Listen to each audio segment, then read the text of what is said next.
बिहार 24 सच से सामना। हे आगत देव अतिथिगण, हे आगत देव अतिथिगण, परिजन पुरजन उन्मन, कोटि कोटि करै छे हम सब अपने सभक अभिनंदन, अपने सभक अभिनंदन।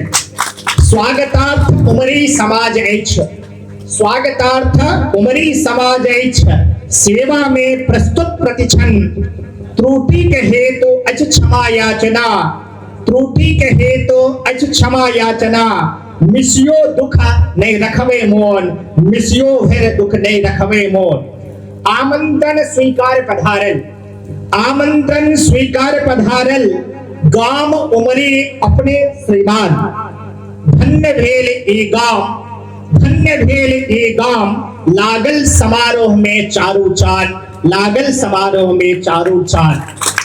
प्रस्तुत समारोह अछि उत्सुक। वस्तुतः सर का जब से कार्यक्रम निर्धारित हुआ है, आकस्मिक कुछ ही दिनों पूर्व जानकारी प्राप्त हुए, यहाँ के सभी समाज सर को सुनने के लिए, क्योंकि सोशल मीडिया के माध्यम से सर को तो निरंतर लोग सुनते आ रहे हैं, आज प्रत्यक्ष सर को सुनने का अवसर मिलेगा। सभी जो हमारे मिथिला क्षेत्र के सभी वर्ग, चाहे वो सभी प्रबुद्ध वर्ग आज उत्साहित है कि सर में प्रस्तुत समारोह अछि उत्सुक, करे श्रीमानक का सम्मान।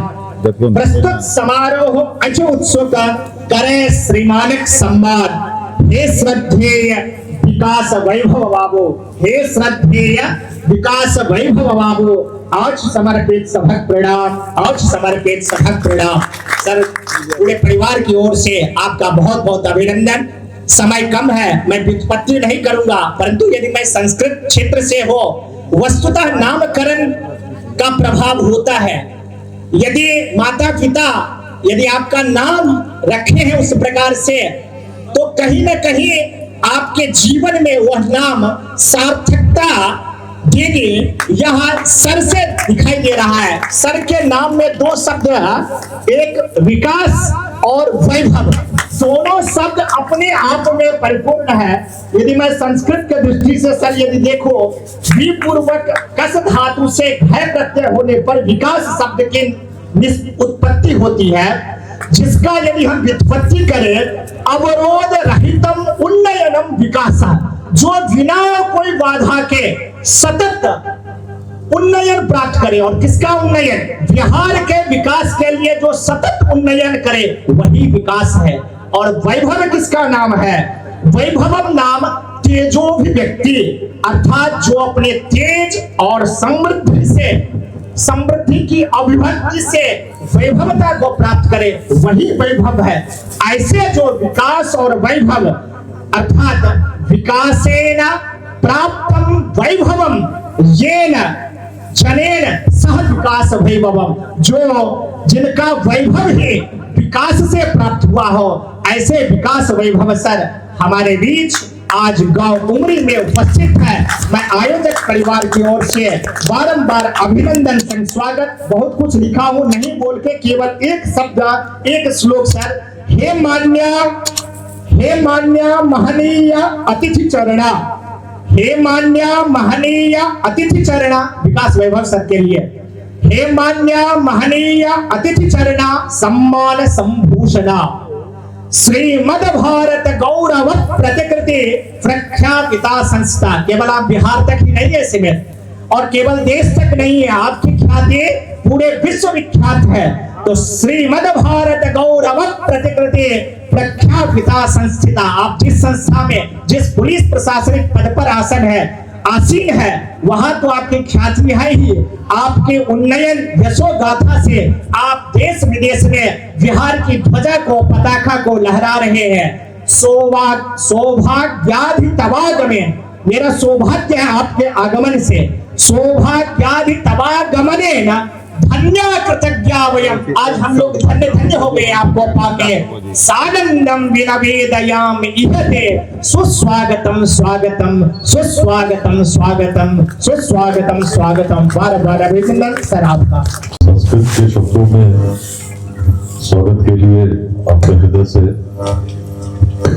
आभार व्यक्त करता हूँ। सबसे पहले रविंद्र झा जी का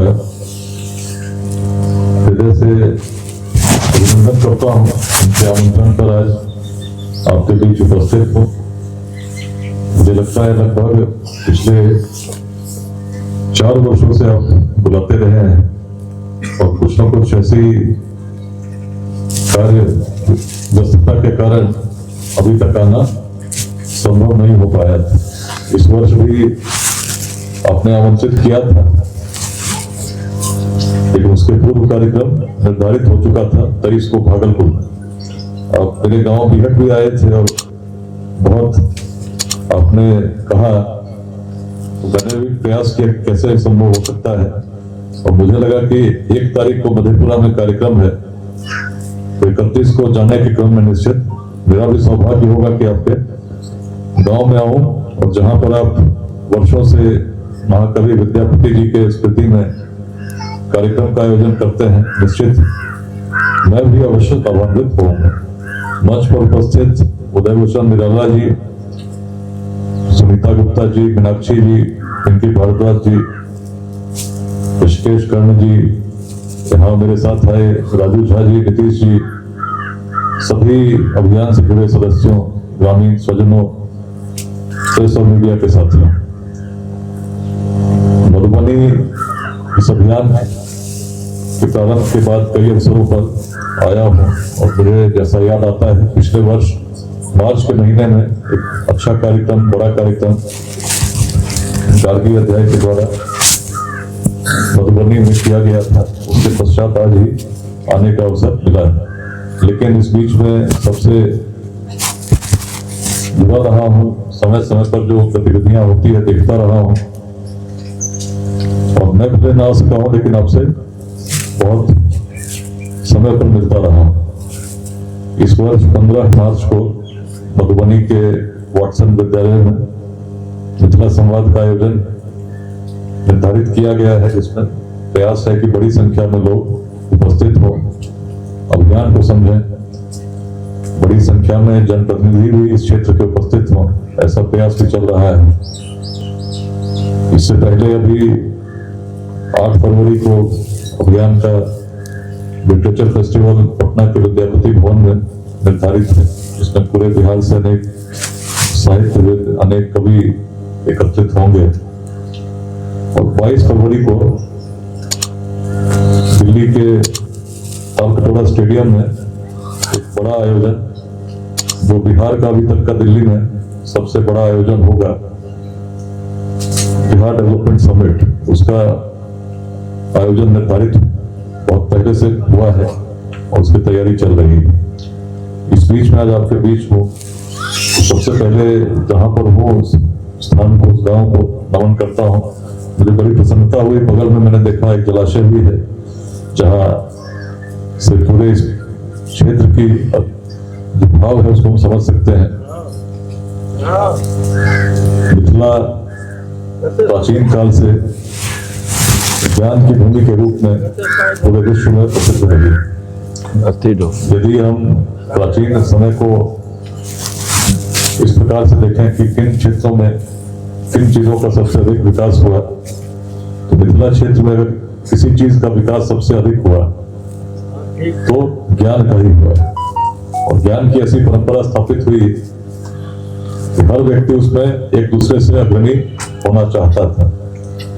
समय समय पर आपस में विमर्श होता, विवाद भी होता, और जब ये बड़े स्वरूप में प्रस्तुत होने लगा तब राजा जनक की सभा में भी निर्धारण होने लगा कि अब के समय का सबसे बड़ा विद्वान कौन होगा, और पूरे क्षेत्र में जो भी विद्वान होते हैं उनके मन में ये भाव जगने लगा कि मिथिला की सभा में जाकर स्वयं को श्रेष्ठ सिद्ध करो। एक समय तो ऐसा आया कि एक बड़े विद्वान आचार्य बंदी के रूप में स्थापित हुए, और जो भी उनसे शास्त्रार्थ करता सभी पराजित हो जाते थे।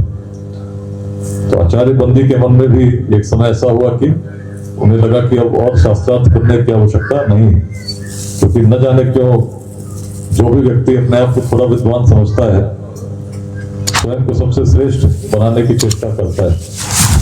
और तब उन्होंने एक शर्त लगा दी कि अब से जो भी शास्त्रार्थ करेगा, यदि पराजित हुआ तो उसको जल समाधि लेनी होगी, मतलब जल के अंदर जाना होगा। और स्वाभाविक सी बात है कि जल समाधि यदि कोई लेगा तो जीवित कहाँ रहेगा। उसके बाद लोगों ने शास्त्रार्थ करना छोड़ दिया, तो जिसने भी प्रयास किया उसको जल समाधि लेनी पड़ी। लेकिन आचार्य कहोड़ जो बड़े निर्धन थे, उनको लगा कि यदि मैं मिथिला में जाकर सबसे बड़ा विद्वान बन जाता हूं तो शायद अपने परिवार का भरण पोषण अच्छे से कर सकूंगा। तो लंबी यात्रा करके राजा जनक की सभा में पहुंचे, लेकिन उनको भी पराजित होना पड़ा। और जैसी आचार्य बंदी की शर्त थी, उनको भी जल समाधि लेनी पड़ी। उनका छोटा बालक अष्टावक्र बाल्यकाल में, जिसके ऊपर पिता का साया हट जाए, तो कैसी अवस्था हो सकती है जब परिवार निर्धन हो, आप समझ सकते हैं। लेकिन अष्टावक्र ने एक संकल्प लिया, मैं अपने ज्ञान से आचार्य बंदी के घमंड को तोड़ूंगा, उनको मैं पराजित करूंगा। और इसी ध्येय के साथ पढ़ते रहे। और एक समय ऐसा आया जब तरुण अवस्था में उन्हें लगा कि अब मैं सक्षम हूं, मिथिला की सभा में जा सकता हूं। और जब पहुंचे तब लोगों ने उनको देखकर उनका उपहास बनाने का प्रयास किया, और देखने में अजीब थे। देखकर ऐसा लगता नहीं था बहुत बड़े ज्ञानी हैं। लेकिन जब राजा जनक ने देखा, उन्होंने आमंत्रित किया और कई दिनों तक शास्त्रार्थ के पश्चात अष्टावक्र विजयी हुए।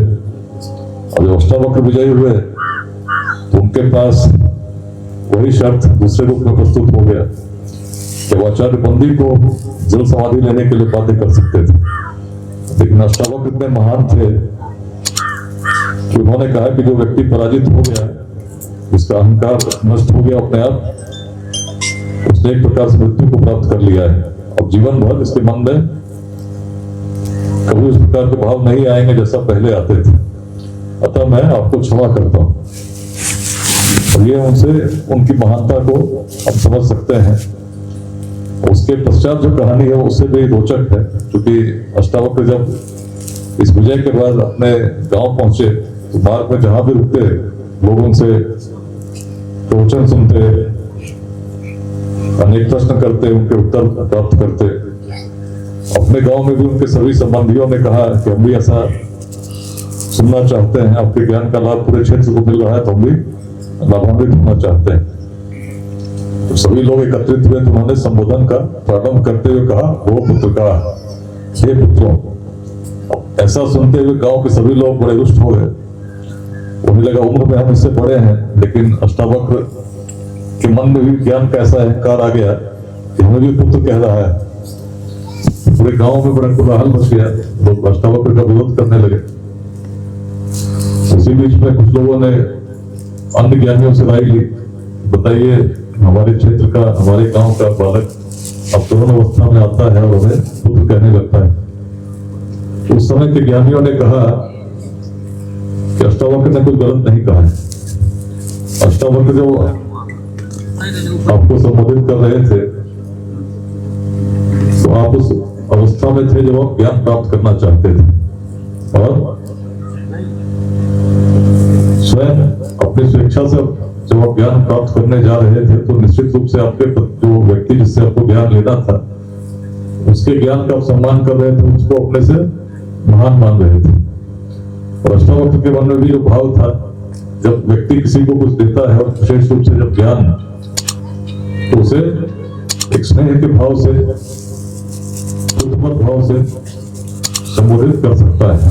और इसीलिए अष्टावक्र ने एक अलग सोच के साथ आपको पुत्रों के रूप में इसलिए संबोधित किया क्योंकि आपको ज्ञान देना चाहते थे।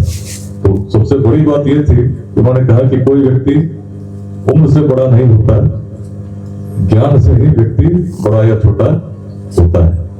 तो ये उस प्राचीन काल की सोच, उम्र से व्यक्ति बड़ा नहीं होता है, ज्ञान से बड़ा होता है, बहुत स्पष्ट रूप में बताने के लिए पर्याप्त है कि हमारे पूर्वजों की सोच कैसी थी। ज्ञान का महत्व कितना था, जो किसी व्यक्ति को उम्र से भी अधिक रूप में स्थापित था। और मिथिला क्षेत्र के जितने भी हम संवादों को पढ़ेंगे इस काल में, तो हम पाएंगे वेदों को जब पढ़ते हैं तो सबसे प्राचीन हमारे पूर्वजों की दृष्टि, उनकी सोच को हम वहां प्राप्त करते हैं। उपासना करते हैं अपने लिए, समाज के लिए, प्रश्न भी करते हैं जब दर्शन के रूप में नासलीय सूक्त हो, हिरण्य का सूक्त हो, जिनमें हम कल्पना करते हैं कि सृष्टि की रचना कैसे हुई। और कहीं ना कहीं प्रश्न रह जाता है कि सृष्टि की रचना किसने की। जो सबसे बड़ा रचनाकार है वो क्या वो भी जानता है कि उसकी रचना किसने की। उपासना करते हुए जब आगे बढ़ते हैं तो एक समय आता है जब इन सभी प्रश्नों का उत्तर हम ढूंढने लगते हैं। इसीलिए मिथिला क्षेत्र में संवाद होता है, प्रश्न होते हैं, विवाद होता है, परंपराओं स्थापित हो जाती है, याज्ञवल्क्य सुने जाते हैं, गार्गी उनसे प्रश्न करती हैं। अनेक ऐसे समय समय पर घटनाएं हुई। श्वेत केतु अपने पिता के पास आते हैं तो बालक उनसे प्रश्न करते हैं, और सभी प्रश्नों के मर्म में यदि हम जाएंगे तो इसी क्षेत्र से निकले 4 महावाक्य जो पूरे विश्व को बिहार की देन है। तत्त्वमसि अहम ब्रह्मास्मि प्रज्ञान ब्रह्म अयम आत्मा ब्रह्म, इसी क्षेत्र से निकलते हैं। बहुत कम शब्दों में यदि उसको समझा जाए तो यही है कि ईश्वर का अंश हर व्यक्ति में विद्यमान है और अंश पूर्णता दिए हुए। ओम पूर्णमदः पूर्णमिदं पूर्णात् पूर्णमुदच्यते पूर्णस्य पूर्णमादाय पूर्णमेवावशिष्यते। जो पूर्ण था पूर्ण ही रहता है, पूर्ण में विलीन हो जाता है। उसी पूर्णता को लिए हर व्यक्ति स्थापित है। अब इस प्रकार का भाव आ गया कि मुझमें वही पूर्णता है, तो व्यक्ति कहता है अहम ब्रह्मास्मि, मैं वही हूं, उसी तत्व से बना हूं। तत्त्वमसि, तुम वही हो।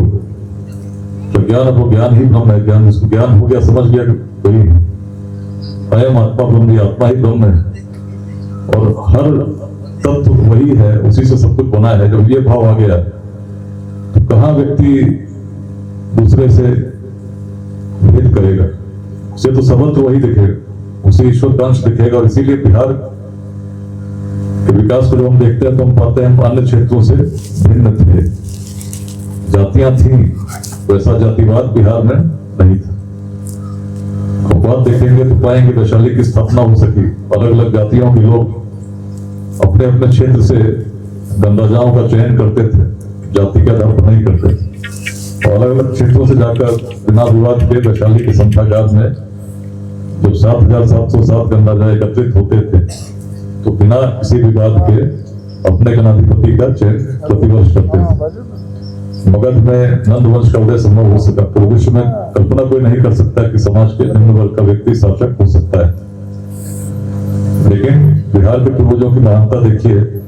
यदि जातियों में तो उस प्रकार संकुचित होकर बटे होते, हमारी सोच वहीं तक सीमित होती, तो चाणक्य तो सोचते कि अपने ही जाति के युवक को भारत का शासक बनाने के लिए मुझे चुनना चाहिए।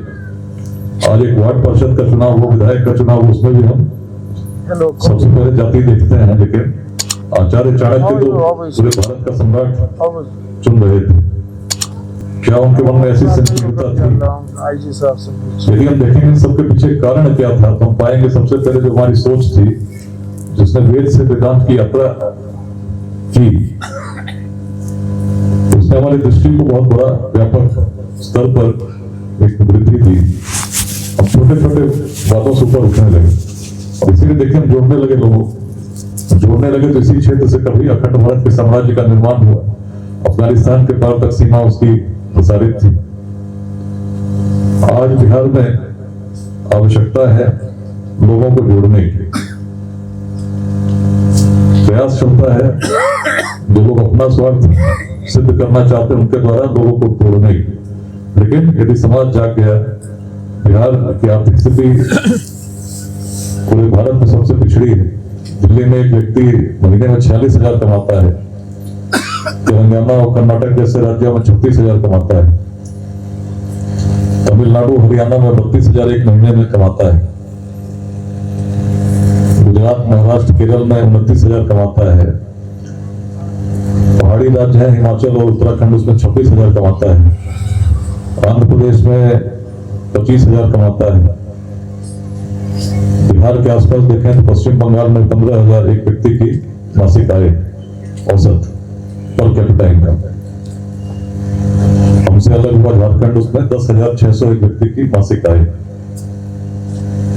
उत्तर प्रदेश में 10,300 है, लेकिन बिहार में केवल 6,374 रुपये मात्र ही है। 2047 का जो स्वप्न है, यदि ऐसा अंतर रहा जिसमें बिहार में एक व्यक्ति केवल 6,374 रुपये कमा सकेगा और दिल्ली जाने पर 46,000 कमाने के अवसर होंगे, तो निश्चित है पलायन तो नहीं रुकेगा। पलायन उसी गति से और तीव्रता के साथ और बढ़ता ही रहेगा। पॉइंट पर कितना बढ़िया। यदि हम इस पलायन को रोकना चाहते हैं, भारत को विकसित देखना चाहते हैं, तो सबसे बड़ी चुनौती बिहार को विकसित करना है, ताकि शिक्षा के लिए, रोजगार के लिए, स्वास्थ्य के लिए किसी को यहाँ से बाहर जाने की आवश्यकता नहीं। और बिहार को विकसित बनाना एक बहुत बड़ी चुनौती है। बिहार को छोटा क्षेत्र नहीं, लगभग 14 करोड़ की जनसंख्या है, उसमें से 30 साल से कम आयु के आज 9 करोड़ युवा है, जिनको अगले 2 दशकों में बिहार में समुचित रोजगार देना है, जिससे पलायन की समस्या ना हो।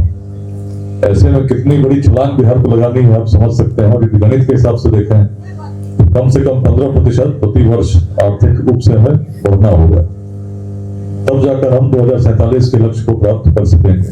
अच्छी बात यह है कि बहुत पीछे नहीं, पिछले कुछ वर्षों से बिहार विकसित हो रहा है और देश में लगभग 4थे स्थान पर हमारी की होता है। पिछले वर्ष 13.09% था, उससे पहले 14.5% था। लेकिन जिस छलांग को हमें लगानी है उसके लिए ये भी पर्याप्त नहीं। 15% से आगे हमको ले जाना होगा और उसके लिए हर गांव, हर प्रखंड में एक दिशा के साथ आगे बढ़ना होगा। और लेट्स इंस्पायर बिहार इस अभियान में हम लोग केवल बिहार तक सीमित न रहकर ऐसे सभी सक्षम लोग जो बिहार से बाहर रहते हैं उनको भी जोड़ने के लिए प्रयासरत रहे हैं। इसी का नतीजा है कि लगभग 3,25,000 लोग सीधे व्हाट्सएप ग्रुप में जुड़े हुए हैं, एक ही संकल्प के साथ कि बिहार को कैसे आगे बढ़ाएं। और इसीलिए बिहार के बाहर जब कार्यक्रम हम आयोजित करते हैं तो आप देख रहे होंगे पिछले दिनों बेंगलुरु में भी 1,200 से अधिक लोग आए, हैदराबाद में 1,000 से अधिक लोग जमा हुए।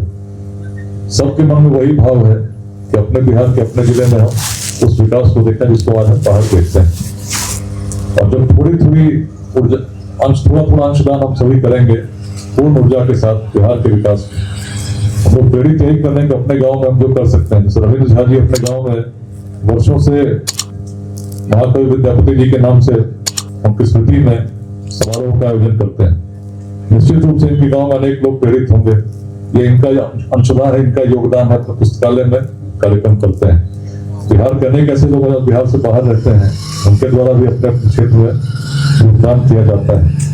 मधुबनी अध्याय से जुड़े जो कोर टीम के जितने लोग हैं सभी बधाई के पात्र हैं। समय समय रक्तदान का आयोजन में देखता हूँ आपके द्वारा किया जाता है। वृक्षारोपण का कार्यक्रम आपके द्वारा किया गया। समाज के हित में जब कभी आग लगी तो आप खड़े हुए, किसी व्यक्ति को चिकित्सा की आवश्यकता पड़ी तो आप खड़े रहे। ये छोटी बात नहीं है। आपके इन प्रयासों से निश्चित ही सैकड़ों लोग प्रेरित हो रहे हैं और अब समय के साथ देखेंगे एक बड़ी श्रृंखला आपको आपके समक्ष दिखेगी जिसका प्रारंभ कभी आपने किया था। मुझे याद आता है मधुबनी में पहली बार मई 2023 में हम लोग ने कार्यक्रम आयोजन किया था और लगभग 3 साल होने जाएंगे। उससे पहले काफी बड़ी संख्या में लोग न केवल जुड़े हैं लेकिन मधुबनी अध्याय की ओर देखते हैं। और मैं जब दूसरी बार ही आपके साथ आया था मैंने कहा था कि मेरी आपसे बहुत अपेक्षा है कि मिथिला का वह क्षेत्र जिसने कभी पूरे विश्व को दिशा दी, यदि जागृत हो गया और एक एक गांव में हम लोग प्रेरित हो गए तो निश्चित ही न केवल बिहार पूरे भारतवर्ष ही नहीं पुनः विश्व को दिशा दे सकें। आवश्यकता है बिहार को विकसित करने के लिए बिहार में उद्यमिता की क्रांति लाने की, जिसमें नए उद्योग, नए स्टार्टअप, रोजगार सृजन की क्षमता के लिए अपने युवाओं को तैयार कर पाना। इसके लिए एक बड़े इकोसिस्टम की आवश्यकता है जिसमें स्टार्टअप यदि लगे तो उसमें सफलता सुनिश्चित करने के लिए हम सहयोग करें। इसीलिए इस व्यापक स्तर पर लोगों को जोड़ने का प्रयास चल रहा है। कल मधेपुरा में कार्यक्रम है, वहां मधेपुरा कॉलेज में संवाद होना है, उसका भी उद्देश्य यही है। दिल्ली के तालकटोरा स्टेडियम में जो कार्यक्रम होना उसका भी उद्देश्य यही है कि जो लोग बिहार से बाहर चले गए उनके द्वारा भी अपने अपने गाँव में कुछ अंशदान किया जाए यदि उनके गांव का कोई व्यक्ति, उनके जिले का कोई व्यक्ति आगे बढ़ता है तो उसका सहयोग किया जाए। लगभग 100 लोग ऐसे आज हम लोग इस अभियान के माध्यम से तैयार कर चुके हैं जो बिहार के बाहर रहते हैं, लेकिन उनके द्वारा अपने गांव में या तो पुस्तकालय की स्थापना की गई या अपने गांव के विद्यालय में कंप्यूटर लैब की स्थापना की गई या अपने माता पिता के नाम से स्कॉलरशिप की स्थापना की गई या अपने गांव में उनके द्वारा मेडिकल कैंप लगाया जाता है। कुछ प्रयास उनके द्वारा उनके गांव में किया जा रहा है। आज संख्या लगभग 100 के आसपास है, लेकिन इस दृष्टि के साथ हम चल रहे हैं कि संख्या को हमको लाखों में ले जाना है और बिहार के हर गांव में एक शांति, परिवर्तन की, आगे बढ़ने की, उद्यमिता की, इसको हमें लाना है। तो इसीलिए आपका सहयोग चाहिए। व्यक्तिगत रूप से मेरा अंशदान यही है कि हर शनिवार, हर रविवार पिछले और लगभग 5 साल हो जाएंगे इस बार, 22 मार्च को पटना के बापू सभागार में भी कार्यक्रम है। 15 मार्च के बाद पिछले वर्ष हम लोगों ने किया था।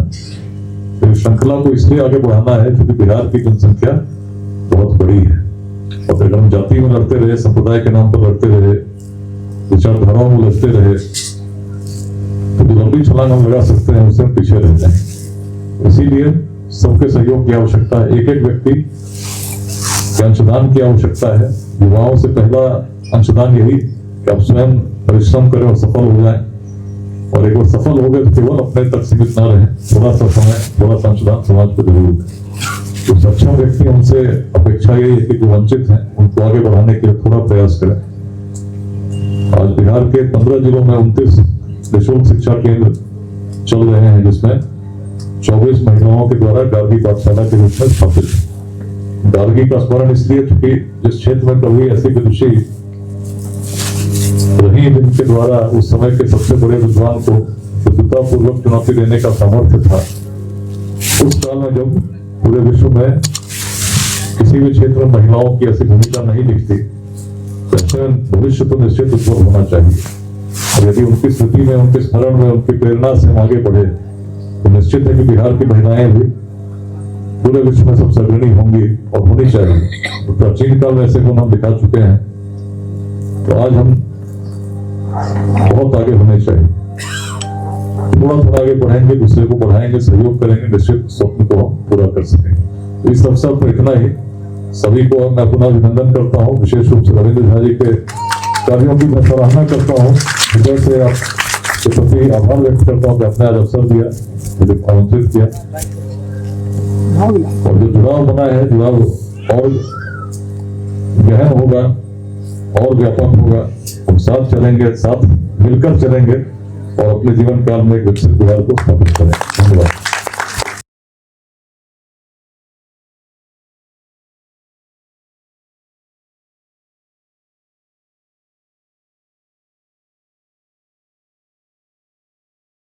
बिहार 24, सच से सामना।